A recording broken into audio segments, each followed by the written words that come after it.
My girlfriend thought I had lied to her, and the situation started with something small that slowly grew into something bigger. Because one evening while we were sitting on the couch watching a movie, a notification appeared on my phone from a name she did not recognize. And the moment she saw it, her expression changed in a way that told me she was already imagining a story before asking a question.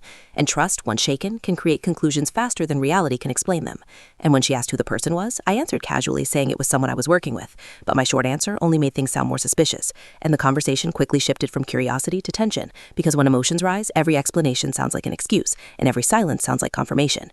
And soon the room felt heavier than before, because misunderstanding in relationships rarely begins with facts, it begins with assumptions. And the more we talked, the more it felt like the conversation was moving further away from clarity and closer to frustration, until eventually we stopped talking completely, and silence filled the space between us, which can feel more uncomfortable than arguments, because silence allows doubt to grow without interruption. And instead of continuing to defend myself with words that were clearly not working, I decided to do something simpler.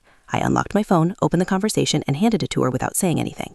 And when she looked at the messages, she realized they were long discussions with a freelance designer I had hired weeks earlier, because I wanted to create something meaningful for her birthday.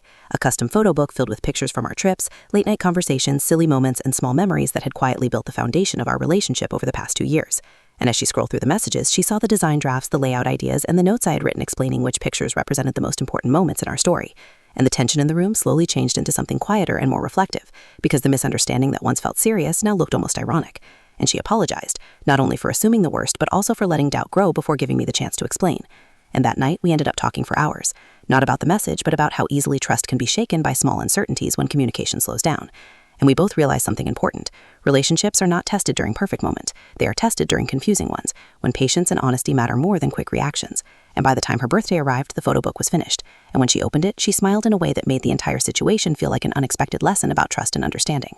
And even today, that book sits on the shelf in our living room, not just as a collection of pictures, but as a reminder that relationships are not strengthened by avoiding misunderstandings. They are strengthened by how people choose to resolve them when they appear.